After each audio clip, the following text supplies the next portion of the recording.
Hey guys, welcome back to The Readers. I hope you are having an amazing day. Let's get right into the stories. The first one is a pro-revenge story. I don't know whether this counts as pro-revenge, but here's my story, which happened last year. I, 26F at the time, had just started dating Marcus, 28M, and things seemed promising. He was a very sweet man, educated and quite smart, with good looks. After 7 weeks of dating, he invited me and two of his childhood friends, let's call them Ryan and David, for a long 29th birthday celebration weekend at his father's beach house in a small coastal town in California. His father was going to be around as well, and I was very excited to meet everyone. Day 1, Friday, was fun. I immediately got along well with Marcus's father, James, an intellectual and warm-hearted man who spent the evening telling us stories about Marcus's childhood. "You should have seen him when he was little," James chuckled, showing me old photos. Always trying to organize the neighborhood kids into some adventure or another. Day 2, Saturday. After a very nice day exploring the town, we enjoyed a party in the backyard with the neighbors, including some of Marcus's local friends. After a few hours and plenty of drinks, a group gathered around the fire pit and started sharing childhood memories. This is where things went terribly wrong. At first, it was innocent and silly stories, as you'd expect.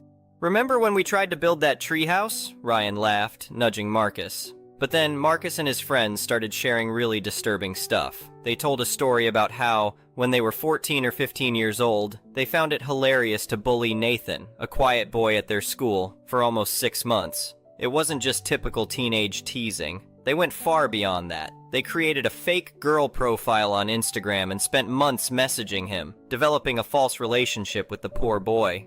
"Oh man, remember how we used David's sister's photos?" Marcus said, wiping tears of laughter from his eyes. "Nathan totally fell for it. He wrote these pathetic love poems," David added, clearly enjoying the memory. "We still have screenshots somewhere." Some people at their school were in on the joke, and it became a cruel running prank behind Nathan's back. They used pictures of David's actual cousin, and Nathan truly believed he had found someone special. He sent heartfelt messages and personal confessions to this fake profile. When they got bored, they set up a fake meetup, making Nathan take a 3-hour bus ride wearing a specific Pokemon t-shirt they'd insisted on. No one showed up, of course, and the next day at school, Marcus and David shared all of Nathan's private messages with everyone. Nathan stopped coming to class and eventually transferred schools. It's not hard to imagine how traumatizing this must have been for him. "We should have gotten him to send more embarrassing stuff," Marcus said, still grinning. "We were too soft back then."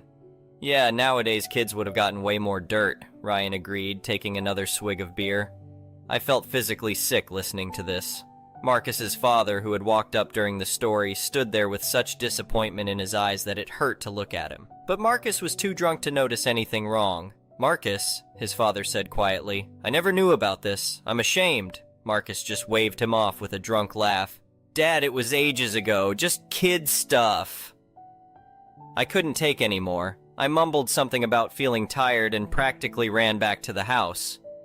Day 3, Sunday, was Marcus's actual birthday, and I had originally planned a romantic surprise lunch date before joining the group later. Instead, I woke up at dawn, packed my bags silently, and caught the first train home. I texted Marcus, "Happy birthday. Meet me at Pine Creek Lookout at 12:30 for your surprise. I need to set things up first."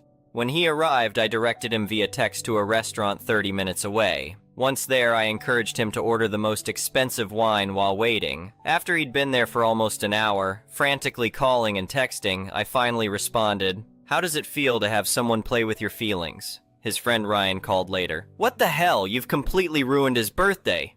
"Consider it a tiny taste of what you all did to Nathan," I replied and hung up. I blocked them all, though it wasn't easy. Despite my disgust, I had started to care for Marcus. In the following days, mutual friends called me immature and dramatic. One friend, Jessica, particularly laid into me. "You can't judge someone for what they did as a teenager. People change." But do they?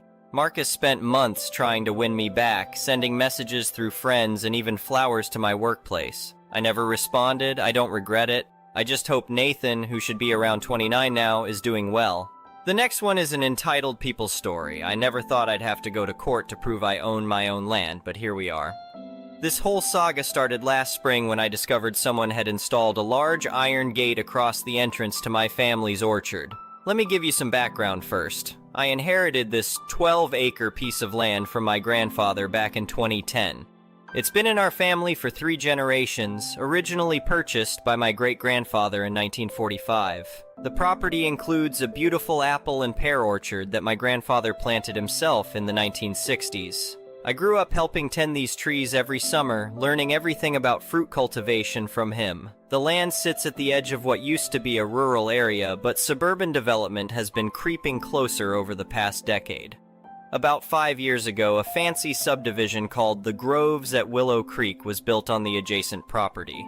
The developers tried to buy my land multiple times, offering what they claimed was above market value, but I refused. This orchard means everything to me. It's not just land, it's my family's legacy. The homeowner association president of the Groves, Karen Thompson, has been a thorn in my side since day one. She complained constantly about my tractor noise during harvest season, the occasional fruit flies in late summer, and what she called the unsightly appearance of my storage barn. I mostly ignored her petty grievances. That changed dramatically when I drove out to check on the trees one Saturday morning in April and found a massive wrought iron gate installed across my access road, complete with an electronic keypad. There was a new sign that read, "The Groves Community Orchard, Residents Only." I immediately called Karen, as I had her number from her previous complaints. The conversation went about as well as you'd expect. "Hello, Karen, this is John from the orchard next door. Would you care to explain why there's suddenly a gate blocking access to my property?" "Oh, John, I've been meaning to call you. Isn't the new gate lovely? The homeowner association board voted to incorporate the orchard as a community amenity. We'll be organizing picking parties and events for residents." I felt my blood pressure rising. "Karen, that's my orchard. You can't just declare it community property." She laughed dismissively. "Actually, we had our lawyer review the property records. That land was never properly subdivided from the original farm parcel that became the Groves. It's technically part of our development." "That's completely false. I have the deed and property surveys going back 75 years. "Well, our legal team disagrees. If you have concerns, you can bring them up at the next homeowner association meeting. But please don't try to remove the gate. It was quite expensive." I hung up before I said something I'd regret. I immediately called my friend Steve, who happens to be a real estate attorney. He agreed to meet me that afternoon to review my documentation. "This is nonsense," Steve said after examining my paperwork. "Your title is crystal clear. They're trying to pull a fast one, hoping you'll back down rather than fight it. We need to file for an immediate injunction to prevent them from accessing or modifying your property further." What followed was months of legal battles that I never wanted but refused to back down from. We discovered that Karen and the homeowner association board had been planning this takeover for over a year. They'd been spreading misinformation to residents about the orchard being included in their development plans and had even started advertising it as an amenity in their real estate listings. The first court hearing was scheduled for June. I arrived with Steve and 3 boxes of documentation: original deeds, surveys, tax records, agricultural permits, and photographs showing my family working the land over decades. Karen showed up with 2 attorneys from a prestigious firm, and what she claimed was proof that my property was never properly separated from the original farm parcel. Her proof turned out to be deliberately misinterpreted property maps and some creative legal theories that fell apart under scrutiny. The judge was not impressed. "Mrs. Thompson, are you suggesting that this family has been farming, paying taxes on, and maintaining this land for 75 years under some sort of misunderstanding about ownership?" "Your Honor, the original subdivision plans clearly show—" "What I see clearly," the judge interrupted, "is an attempt to seize private property through misleading claims and unauthorized modifications. This court will issue an immediate injunction requiring removal of the gate and prohibiting homeowner association members from accessing the property without owner permission." I thought that would be the end of it, but Karen wasn't done yet. She filed an appeal and started a smear campaign, sending letters to other nearby homeowner associations claiming I was destroying property values with my industrial farming operation. She even tried to get the county agricultural board to revoke my farming permits by claiming I was violating noise ordinances. That's when I decided to go on the offensive. Steve helped me file a countersuit for damages, harassment, and defamation. We also reported the homeowner association to the State Real Estate Commission for falsely advertising my property as part of their development. The case dragged on through summer and into fall. I had to install security cameras after catching several residents trying to pick fruit despite the court order. Karen kept insisting they had grandfathered access rights, whatever that means.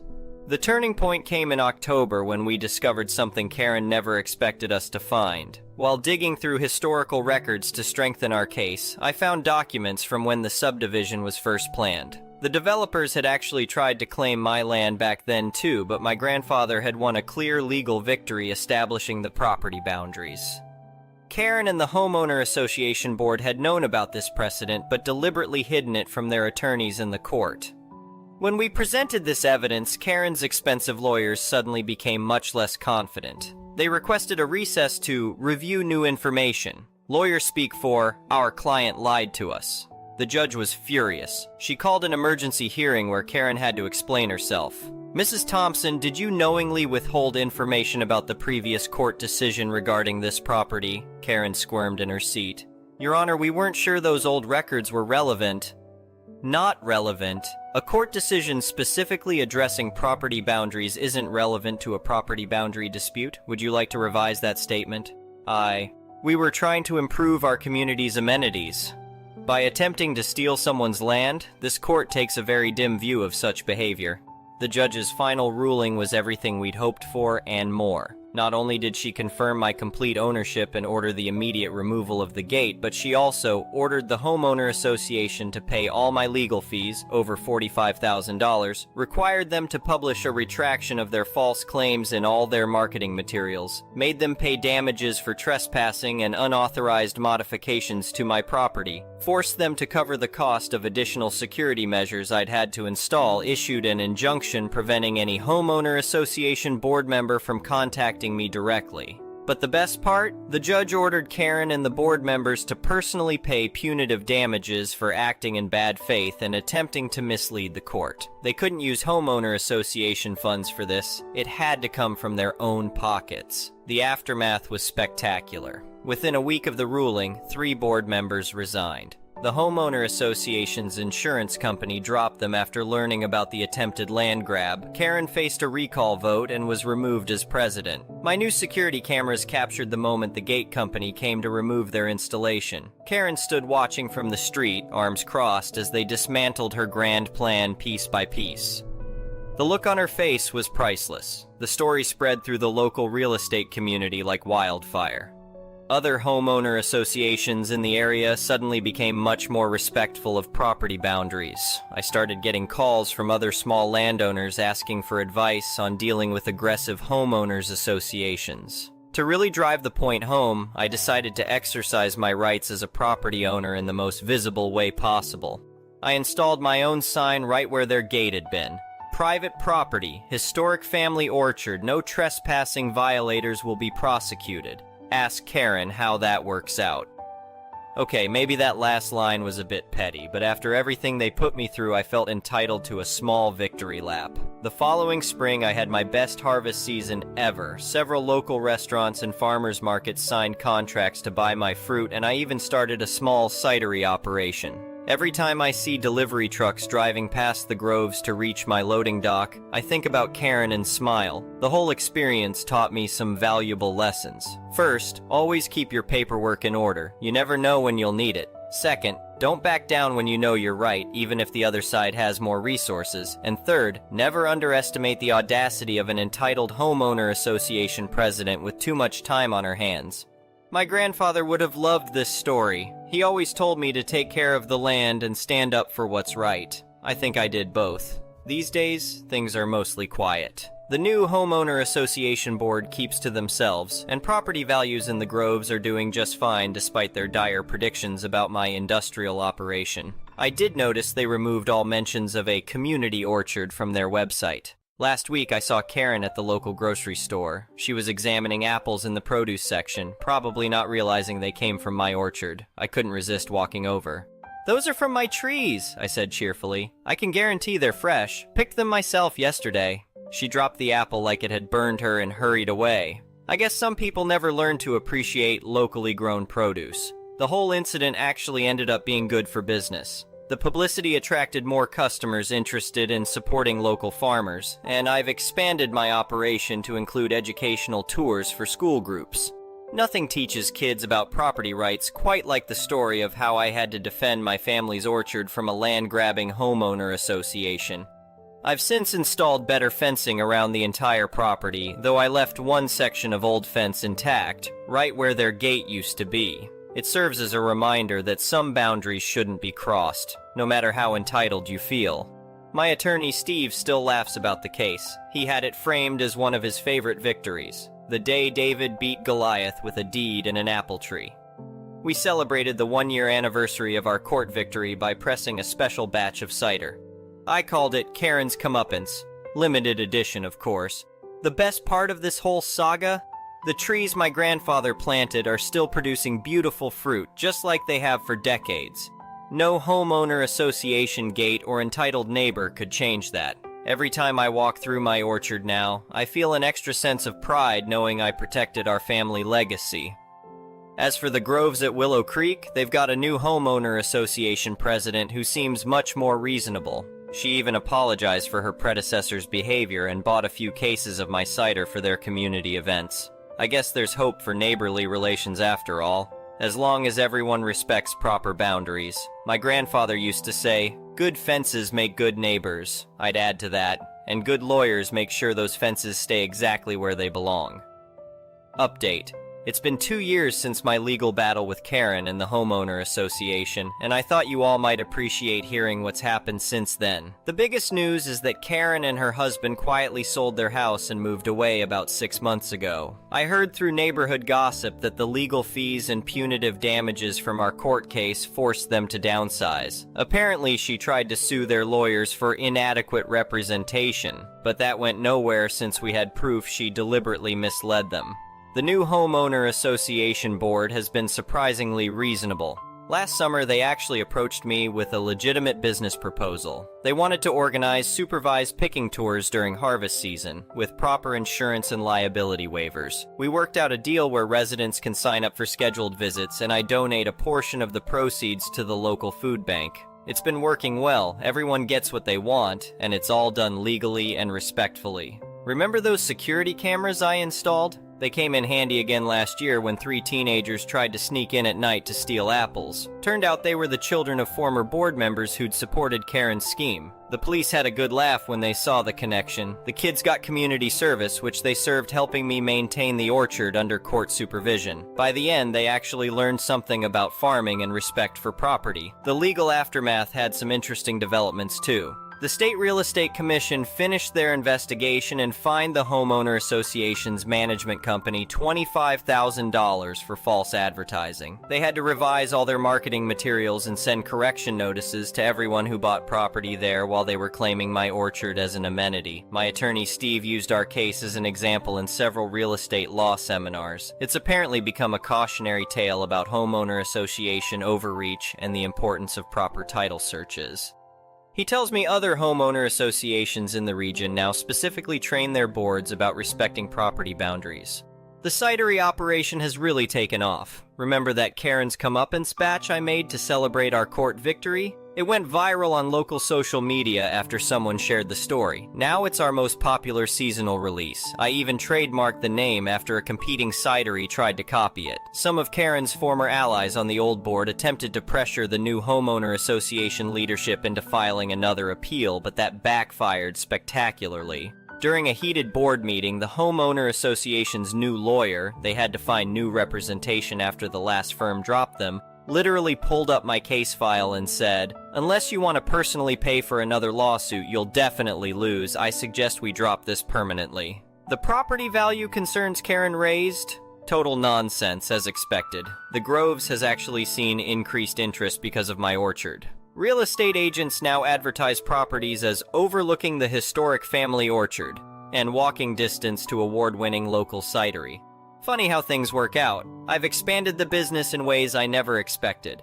We now host educational programs for local schools, teaching kids about sustainable farming and local history. The irony isn't lost on me that the very thing Karen tried to steal has become a genuine community asset, on my terms with proper permissions and boundaries. Last month I received an unexpected letter. It was from Karen's daughter, apologizing for her mother's behavior and sharing some context I hadn't known. Apparently, Karen had tried similar schemes in their previous neighborhood and had to leave when it backfired. The daughter wanted me to know that our case finally forced Karen to face consequences for her actions, something that was long overdue. The legal precedent from our case has had wider implications. 3 other small farmers in the county have successfully used our case as precedent to fight off similar homeowner association encroachment attempts. The county clerk's office now has a special file about homeowner association boundary disputes with my case front and center. My security setup caught something interesting last week. Karen's replacement as homeowner association president was giving a tour to prospective buyers. I could hear her clearly on the camera audio. And over there is our neighbor's orchard. It's completely separate from our development, but we have a great relationship with the owner now that we respect property rights. Progress, I suppose. The gate company that installed Karen's unauthorized entry system, they now require written proof of ownership and permits before doing any homeowner association installations. They even called me last month to verify property lines when the Groves wanted to install a legitimate gate at their actual entrance. My grandfather's old deed and property surveys are now properly preserved and digitized. The County Historical Society asked to add copies to their archives as part of a project documenting local agricultural heritage. They're displayed right next to photos of my grandfather planting the first trees in the 1960s. The most satisfying moment came during last fall's Harvest Festival. We had record attendance, and several former board members who'd supported Karen actually showed up to apologize in person. One of them admitted, "We got caught up in Karen's promises about property values and amenities. We should have checked the facts ourselves." I've had developers approach me again about buying the land, but now they come with much more respect and professionalism. I still decline, of course. This orchard means more than money. It's about principle and heritage. Standing up to Karen and the homeowner association only reinforced that. The sign I put up where their gate used to be, I've updated it. It now reads, "Private property, Historic Family Orchard Est 1945, visitors welcome during business hours, authorized tours available." Sometimes the best revenge is simply succeeding on your own terms. My orchard is thriving, the business is growing, and the community has learned valuable lessons about property rights and respect. Even the new Homeowner Association Board uses my case as part of their orientation for new members. How not to handle Neighbor Relations 101. I still have all the court documents and security footage archived, just in case history tries to repeat itself. But these days I spend more time planning future expansions than worrying about property disputes. Success really is the best revenge. As my grandfather always said, take care of the land and it'll take care of you. He was right. By protecting our family's legacy, I've built something even better than what I inherited. And not even the most entitled homeowner association president could take that away.